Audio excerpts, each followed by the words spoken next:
A bride mocks crippled girl at the wedding, then the billionaire groom took her hands instead.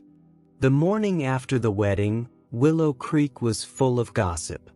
Clara woke up to her phone buzzing softly on the nightstand. The screen was lit up with more notifications than she had ever seen before. She didn't have to read them to know what they were about. The town had already judged her, and they didn't have anything nice to say. She lay in bed, staring at the ceiling, her heart heavy with the weight of yesterday's chaos. Kenneth's confession played on a loop in her mind. "I've been in love with you since we were 16, but so did Vanessa's cruel words. You're a nobody." Clara didn't know which voice to believe. She pulled herself into her wheelchair and rolled to the kitchen, where the invitation still sat on the coffee table. Kenneth's handwritten note felt like a dare, a challenge to believe in something she'd long given up on. But the messages on her phone told a different story. She finally picked it up, her hands trembling, and scrolled through the texts. Some were from friends like Sarah, worried and supportive, but others were from strangers, their words sharp and accusing. "Homewrecker. You don't deserve him. Why would Kenneth pick you?" Each message was a knife, cutting deeper into her doubts.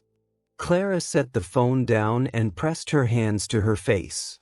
She wanted to call Kenneth, to hear his voice, to believe he meant what he'd said. But what if this was a mistake? What if he woke up today and realized he'd thrown away his perfect life for her? She couldn't shake the image of Vanessa's furious face, or the way the guests had stared as Kenneth wheeled her away from the wedding. She didn't belong in his world, and the town was making sure she knew it. Across town, Kenneth sat in his sleek penthouse suite, the one he'd rented for the wedding weekend. The view of Willow Creek's rolling hills usually calmed him, but today it did nothing to ease the knot in his chest. He hadn't slept, his mind replaying the moment he'd walked away from Vanessa and toward Clara. He didn't regret it, not for a second, but he knew he'd set something in motion he couldn't control. His phone was flooded with messages, too, business partners questioning his judgment, friends demanding explanations, and reporters sniffing for a scandal. But all he cared about was Clara. He dialed her number, his heart racing. It rang 4 times before going to voicemail. "Clearly it's me," he said, his voice soft but urgent. "I just want to make sure you're okay. Call me when you're ready. I'm here." He hung up, staring at the phone, willing it to ring. When it didn't, he grabbed his jacket and headed for the door. He couldn't wait. He needed to see her. At the same time, Vanessa was plotting. She sat in her father's office at the mayor's mansion, her nails tapping against the polished desk. Her father, Mayor Langston, looked at her with a mix of concern and exasperation. "Vanessa, you need to let this go," he said, his voice gruff. "Kenneth made his choice. You're better off without him." "Better off?" Vanessa snapped, her green eyes flashing. "He humiliated me in front of the entire town, Dad. And for her? That girl in the wheelchair? I'm not letting this slide." She leaned forward, her voice low and sharp. "I want her gone. I want everyone to see she's not worth his time." Mayor Langston sighed, rubbing his temples. "What are you planning, Vanessa? You can't just go after her. Kenneth's a powerful man. If you push too hard, it could backfire." Vanessa smirked, undeterred. "I'm not going to touch Kenneth. I'm going to make Clara run. She's already weak, Dad. A little pressure and she'll break. She'll leave town, and Kenneth will see what a mistake he made." Her father shook his head but said nothing. Vanessa stood, smoothing her dress. She had a plan, and it started with the town's gossip mill. She'd make sure Clara felt every ounce of Willow Creek's judgment. By noon, Clara couldn't stay in her apartment any longer. The walls felt like they were closing in, and the constant buzz of her phone was unbearable. She decided to go to the library, her safe haven, where she could lose herself in work and pretend the world wasn't watching. Sarah picked her up, her face etched with worry as she helped Clara into the van. "You don't have to go through this alone," Sarah said as they drove. "I saw what people are saying online. It's awful, but it's not true. You didn't do anything wrong." Clara forced a smile, but it didn't reach her eyes. "I know, but it doesn't feel that way. I just want things to go back to normal." Sarah glanced at her, her voice gentle. "Do you? Because Kenneth, he's not just anyone, Clara.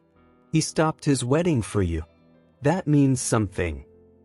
Clara looked out the window, her heart twisting. "I don't know what it means. I don't know if I can trust it." At the library, Clara tried to focus on shelving books, but the whispers followed her. A group of teenagers giggled near the checkout desk, their eyes darting to her. An older woman, a regular patron, gave her a disapproving look before turning away. Even her coworker, Jenny, was colder than usual, her tone clipped when she asked Clara to cover the front desk. The town's judgment was everywhere, and it was suffocating. Then the door chimed, and Kenneth walked in. He looked tired, his eyes shadowed, but his face lit up when he saw Clara. "Hey," he said, his voice soft. "I tried calling." Clara's heart skipped, but she kept her expression neutral. I just needed some space." Kenneth nodded, stepping closer. "I get it, but I meant what disruptive change ahead. I'm not going anywhere, Clara. I want to be with you, no matter what anyone says." Before Clara could respond, Jenny approached, her arms crossed. "Clara, you've got a line for me. Maybe this isn't the best time for visitors." Her tone was sharp, and her eyes flicked to Kenneth with a mix of awe and disapproval. Clara's cheeks burned. "I'll be right there," she said, her voice small. She looked at Kenneth, her eyes pleading. "Can we talk later? Please?" Kenneth hesitated, then nodded. But I'm coming back, Clara. I'm not giving up." He left, the door chiming behind him, and Clara felt a pang of guilt. She wanted to call him back, to tell him she felt the same, but fear held her tongue. That evening, the gossip took a darker turn. Vanessa had been busy. A local blog posted an article titled, "The Wedding Scandal: How a Nobody Stole Kenneth Caldwell's Heart." It painted Clara as a manipulative opportunist, using her disability to guilt Kenneth into abandoning Vanessa. The comments were brutal, filled with names Clara couldn't bear to read. By the time she saw it, her hands were shaking so badly she could barely hold her phone. Sarah, who'd stayed late to drive her home, read the article over her shoulder. "This is disgusting," she said, her voice shaking with anger. "Vanessa's behind this, I know it. She's trying to tear you down." Clara's voice was barely a whisper. "She's winning. I can't do this, Sarah. I can't fight the whole town." Sarah grabbed her hand, her eyes fierce. "You don't have to fight alone. Kenneth's fighting for you. And I'm here too. You're stronger than this, Clara. Don't let Vanessa win." Clara wanted to believe her, but the weight of the town's hate was crushing. She thought of Kenneth, of his promise to wait, and felt a flicker of hope. But as she looked at the article again, the cruel words blurred through her tears. Could she really face this? Or was Vanessa right? Was she just a nobody who didn't belong? Clara's apartment felt smaller than ever, the walls pressing in as she sat by her window, staring at the darkening sky. The cruel words from the blog post echoed in her mind. Manipulative opportunist, nobody, using her disability. Each one felt like a stone piling onto her chest, making it harder to breathe. She hadn't left her apartment all day, too afraid of the stares and whispers that awaited her in Willow Creek. The town she'd grown up in, the place she'd once felt safe, now felt like a cage. Her phone sat silent on the table. She'd turned it off after the notifications became too much. But the silence didn't help. It only amplified her doubts. Kenneth's confession lingered, too, a fragile thread of hope tangled in her fear. He'd said he loved her, that he'd wait for her, but could she trust it? Could she trust him to stand by her when the whole town was against them? Clara's fingers traced the edge of her wheelchair, her mind drifting to the accident that had changed everything. She'd spent years rebuilding herself, learning to live with her new reality. But this, facing a town's worth of judgment, Vanessa's wrath, and the weight of Kenneth's love, was a different kind of battle. And she wasn't sure she was strong enough. A soft knock at the door startled her. She hesitated, her heart racing. It was probably Sarah, checking on her again. But when she opened the door, Kenneth stood there, his face tired but determined. He wore a simple sweater and jeans, a far cry from the tuxedo at the wedding, but his eyes held the same intensity. "Clara," he said, his voice gentle. "Can I come in?" Clara's throat tightened. She wanted to say no, to shut the door and hide from the chaos he'd brought into her life. But she nodded, wheeling back to let him in. Kenneth stepped inside, closing the door softly behind him.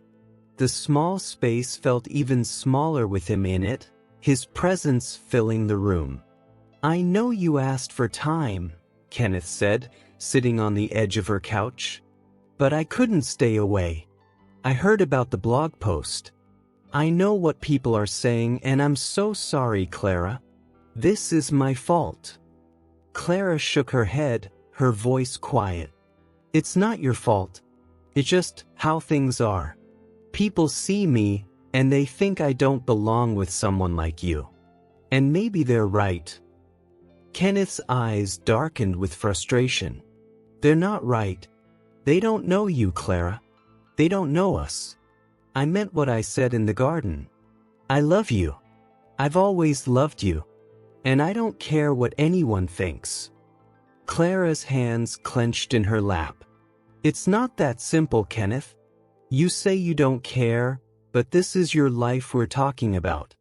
Your reputation, your company, people are already questioning you. I saw the articles. They're calling you reckless, saying you're throwing everything away from me. How long until you start to resent me for it?" Kenneth leaned forward, his voice steady. "Never. I'd give it all up, every dollar, every deal, if it meant being with you. I've spent years chasing things that don't matter, trying to fill the hole you left. I'm done with that. I want you, Clara. Nothing else." Tears welled in Clara's eyes, but she didn't let them fall. "You say that now, but what happens when the gossip doesn't stop? When Vanessa keeps coming after me? She's not going to let this go, Kenneth. You saw her at the wedding. She hates me."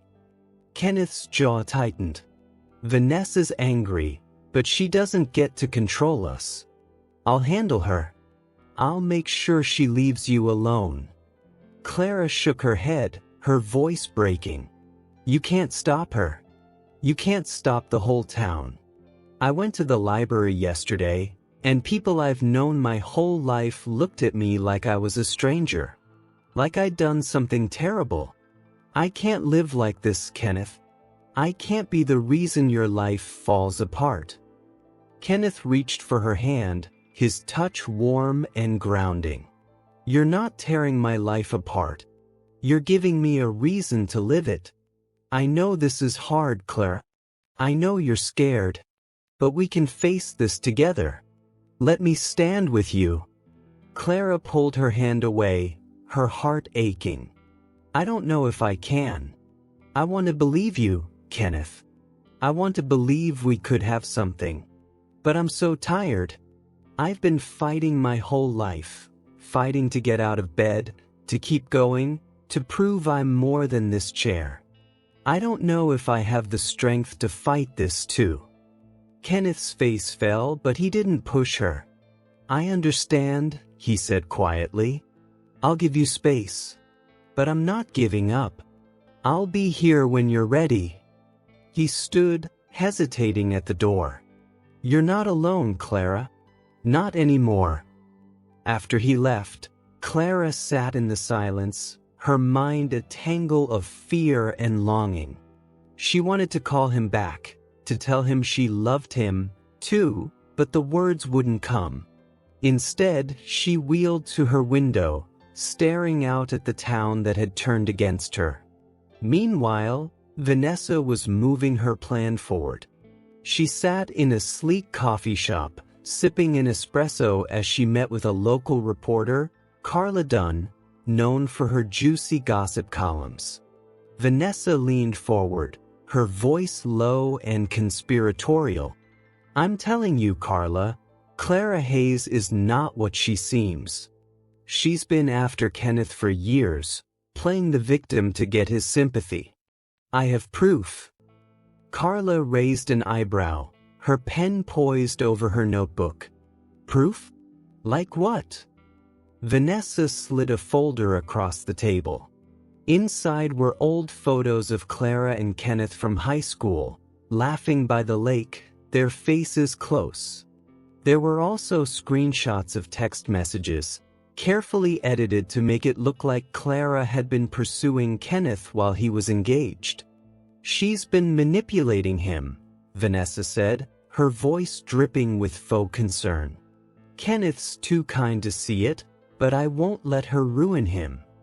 Carla's eyes gleamed with the promise of a scandal. "This is big, Vanessa. If I run this, it's going to blow up." Vanessa smiled, cold and calculated. "But make sure everyone knows who Clara really is." By the next morning, the article was live. "The truth behind the wedding scandal. Clara Hayes' calculated plan to steal Kenneth Caldwell," screamed the headline. It painted Clara as a scheming opportunist, using her disability to guilt Kenneth into leaving Vanessa. The photos and fake texts were splashed across the page, each one twisting the knife deeper. Clara saw it when Sarah rushed over, her face pale as she showed her the article. "This is a lie," Sarah said, her voice shaking with anger. "Vanessa's behind this, Clara. She's trying to destroy you." Clara's hands shook as she read the article, her heart sinking with every word.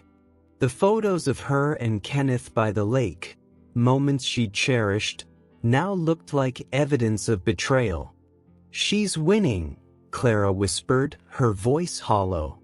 "She's making everyone believe this." Sarah grabbed her shoulders, her eyes fierce. "You can't let her. You have to fight back, Clara. Talk to Kenneth. Tell him how you feel. Don't let Vanessa take this from you." But Clara wasn't sure she could fight anymore. The town's hate, Vanessa's lies, and her own fears were too much. She looked at the article again, her vision blurring with tears. "Maybe she's right," she said, her voice breaking. "Maybe I don't belong with him." Sarah shook her head. "You're wrong. Kenneth loves you. And you love him. Don't let fear win, Clara. You're stronger than this." Clara didn't respond. She didn't know if she was strong enough anymore. All she knew was that the town's judgment, Vanessa's cruelty, and her own doubts were pushing her to a breaking point. And she wasn't sure how much longer she could hold on. Clara's apartment was dark, the only light coming from the faint glow of a street lamp outside her window. She sat in her wheelchair, the blog article still open on her phone, its words burning into her mind. Calculated plan. Manipulative. Opportunist. The lies Vanessa had spun were everywhere now, shared across Willow Creek's social media, whispered in coffee shops, and printed in the local paper. Clara's chest felt tight, like she couldn't get enough air. She'd spent her life fighting to be seen as more than her wheelchair, but now the town saw her as something worse, a villain in a story she hadn't written. The photos Vanessa had used haunted her most. Those moments by the lake with Kenneth, laughing and dreaming, were some of the happiest of her life. Now they were twisted into proof of her supposed betrayal. Clara's hands shook as she closed the article, unable to read another word. She wanted to call Kenneth, to hear his voice, to believe he'd stand by her through this. But doubt gnawed at her. What if he saw the article and started to wonder? What if he believed the lies, even just a little? A knock at the door broke her thoughts. She hesitated, her heart racing. It was late, too late for Sarah to be stopping by. She wheeled to the door and opened it, her breath catching when she saw Kenneth. His face was pale, his eyes shadowed with worry. He held a copy of the local paper in one hand, the headline glaring, "Billionaire's Mistake. The Truth About Clara Hayes." "Clara," Kenneth said, his voice rough. "I saw the article. I came as soon as I could." Clara's throat tightened. She wheeled back, letting him in, but kept her eyes on the floor. "You shouldn't be here," she said quietly. "People are already talking. This will only make it worse." Kenneth stepped inside, closing the door behind him. "I don't care about the talk. I care about you. None of this is true, Clara. You know that, right?" Clara's hands clenched in her lap. "I know it's not true. But it doesn't matter. Everyone believes it. They think I planned this, that I tricked you. And maybe," her voice broke, "maybe they're right to question why you'd choose me." Kenneth knelt in front of her, his eyes fierce. "Don't say that. Not ever. I chose you because I love you, Clara. I've always loved you. This," he held up the crumpled newspaper, then tossed it aside. "This is Vanessa's desperation. She's trying to hurt you because she knows she's lost." Clara shook her head, tears spilling down her cheeks. "But she's not wrong, Kenneth. I don't fit in your world. I never have. Look at me. I live in a tiny apartment, I work at the library, I can't even walk. You're a billionaire. You have everything. Why would you want this?" Kenneth's face softened, and he took her hands, his touch steady. "Because you're everything to me. You think I care about the money, the parties, the status? None of it means anything without you. You make me feel like I'm enough, Clara. Not the billionaire, not the silk, just me." Clara's tears fell faster, and she pulled her hands away. "You say that now, but what happens when this doesn't stop? When the articles keep coming, when your investors pull out, when your life falls apart because of me? I can't be the reason you lose everything." Kenneth stood, his voice rising with frustration. "You're not listening. I'd rather lose it all than lose you again. I walked away from that wedding because I couldn't marry someone I didn't love. I couldn't stand there and pretend when I knew you were out there, in the crowd, the one person who's always had my heart." Clara's chest ached. She wanted to believe him, to let his words wash away her fears. But the town's judgment, Vanessa's lies, and her own insecurities were a wall she couldn't break through. "I'm scared, Kenneth," she whispered. "I've been fighting my whole life to get through the accident, to keep going, to prove I'm more than this chair. But it's too much. I don't know if I can fight anymore." Kenneth's face fell, but he didn't look away. "Then let me fight for you. Let me stand with you. You don't have to do this alone." Before Clara could respond, her phone buzzed again. She ignored it, but Kenneth picked it up, his expression darkening as he saw the screen. "Another article," he said, his voice tight. "Vanessa's not stopping." Clara's heart sank. "What does it say?" Kenneth hesitated, then read aloud. "Clara Hayes, the woman who broke Willow Creek's golden couple. It's more of the same, lies about you, about us. But there's something else. Vanessa's claiming she has a witness, someone who says you've been planning this for years." Clara's stomach twisted. "A witness? That's impossible. I haven't even seen you in years until the wedding." Kenneth nodded, his jaw clenched. "I know. She's making it up, or she paid someone to lie. I'm going to stop this, Clara. I'll talk to my lawyers, get them to shut down these articles. Vanessa's gone too far." Clara shook her head, her voice trembling. "You can't stop it, Kenneth. The more you fight, the worse it gets. People believe what they want to believe. And they don't want to believe in me." Kenneth knelt again, his eyes pleading. "Then let's leave, Clara. We don't have to stay in Willow Creek. We can go anywhere. New York, Paris, anywhere you want. Just you and me. We'll start over, away from all this." Clara's breath caught. Paris. The dream they'd shared as kids, sitting by the lake, talking about seeing the world. She'd pushed it away after the accident, convinced it was impossible. Now Kenneth was offering it, but it felt like a fantasy, not reality. "I can't just run away," she said, her voice breaking. "This is my home. My job, my friends, my life, it's all here. And running won't stop the lies. They'll follow us." Kenneth's shoulders slumped, but he didn't argue. "Okay," he said quietly. "We'll do this your way. But I'm not giving up. I'll find a way to fix this, Claire. I promise." As he left, Clara felt the weight of his promise settle over her.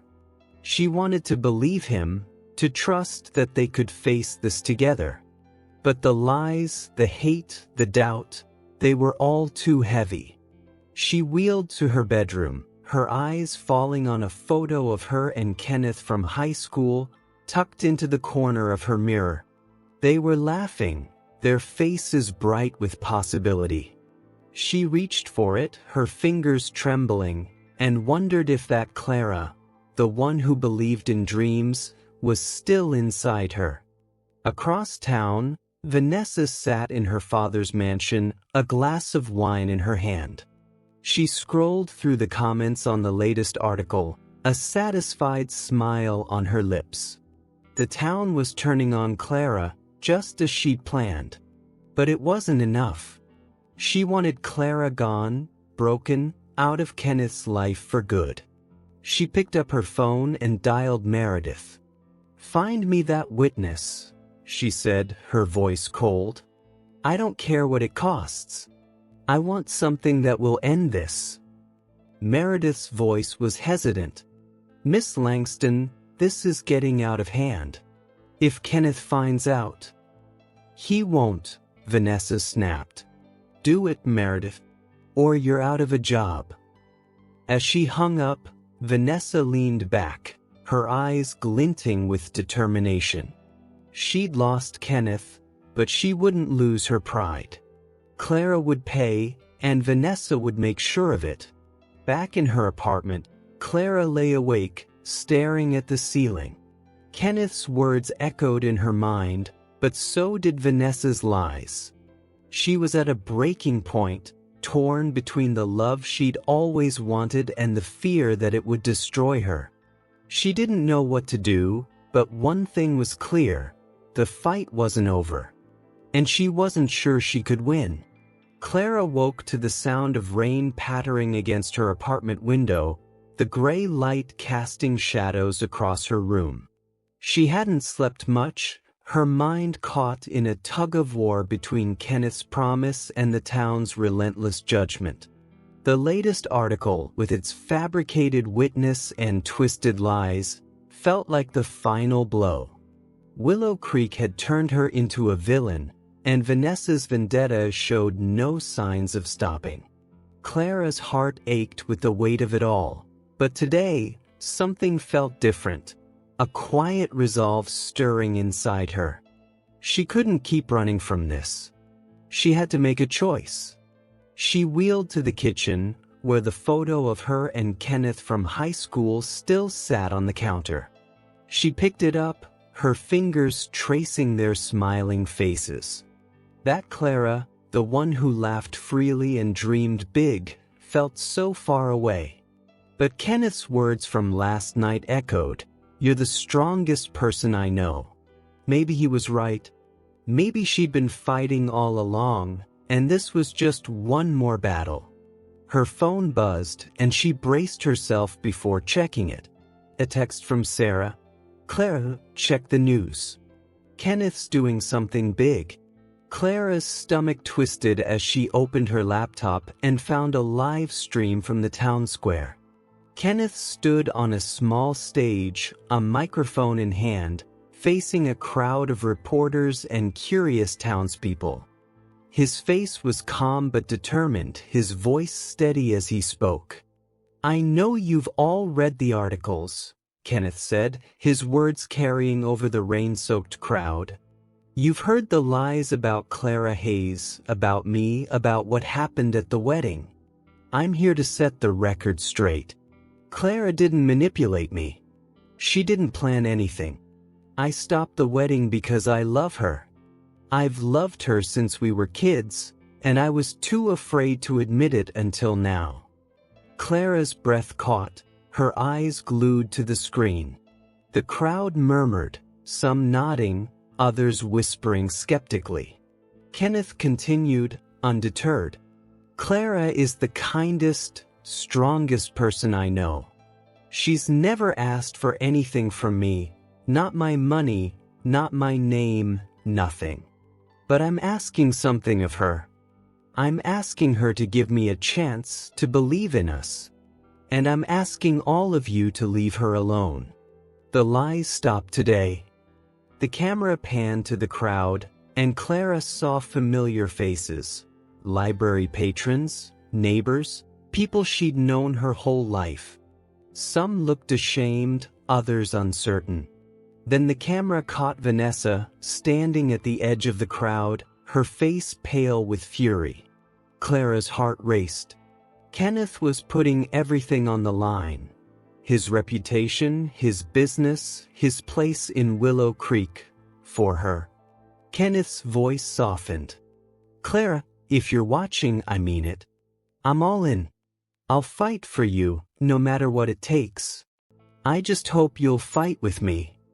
The stream ended, and Clara sat frozen, tears streaming down her face. Kenneth had laid his heart bare for the world to see, and it changed everything. The fear that had held her back, the doubt, the shame, the belief that she wasn't enough, began to crack. She loved him. She'd always loved him. And for the first time, she believed he loved her too. The door buzzer sounded, startling her. She wheeled to the intercom, her hands trembling. "Who is it?" she asked. "It's me," Kenneth's voice came through, soft but clear. "Can I see you?" Clara's heart pounded. She buzzed him in, and moments later, he stood in her doorway, rain dripping from his hair. He looked nervous, vulnerable, like the boy she'd known by the lake. "I meant every word," he said, stepping inside. I'm done letting other people decide our story, Clara. But I need to know what you want. If you tell me to go, I will. But if you're willing to try, I'm here. For good. Clara's throat tightened. She thought of the articles, Vanessa's lies, the town's judgment. But then she thought of Kenneth's smile, his hand in hers, the way he'd always made her feel seen. She took a deep breath, her voice steady despite her tears. I'm scared, Kenneth. I'm scared of what people will say, of what this means for you. But I love you. I've loved you since we were kids, and I don't want to lose you again. Kenneth's face lit up, a smile breaking through the worry. He knelt in front of her, taking her hands. You won't lose me. I promise.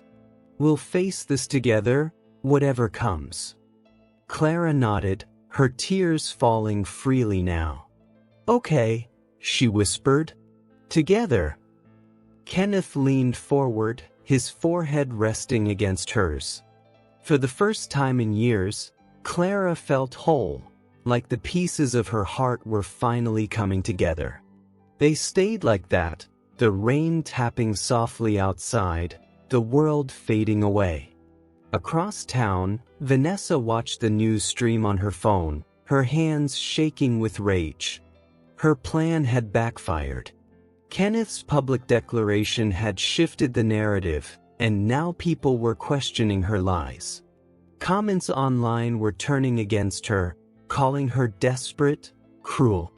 She threw her phone across the room, her scream echoing through the empty mansion. She'd lost Kenneth, her pride, and now her control over the town's story. But she wasn't ready to give up. Not yet. Days later, Clara and Kenneth walked by the lake, the same spot where they'd shared their dreams as kids. Kenneth pushed her wheelchair along the path, the air cool and crisp. The town's gossip hadn't stopped, but it was quieter now, softened by Kenneth's speech and Clara's quiet strength. She'd gone back to the library, facing the stairs with her head high, knowing Kenneth was by her side. Where do we go from here? Clara asked, her voice soft as she looked out at the water. Kenneth smiled, his hand resting on her shoulder. Anywhere you want. Paris, New York, or right here in Willow Creek. As long as we're together, I'm home. Clara reached up, squeezing his hand. Paris sounds nice, she said, a small smile breaking through. But let's start here. Kenneth laughed, the sound warm and familiar. Deal. But I'm holding you to Paris someday. Thank you for watching. I'll see you in the next video. Please don't forget to subscribe to this channel. Thanks.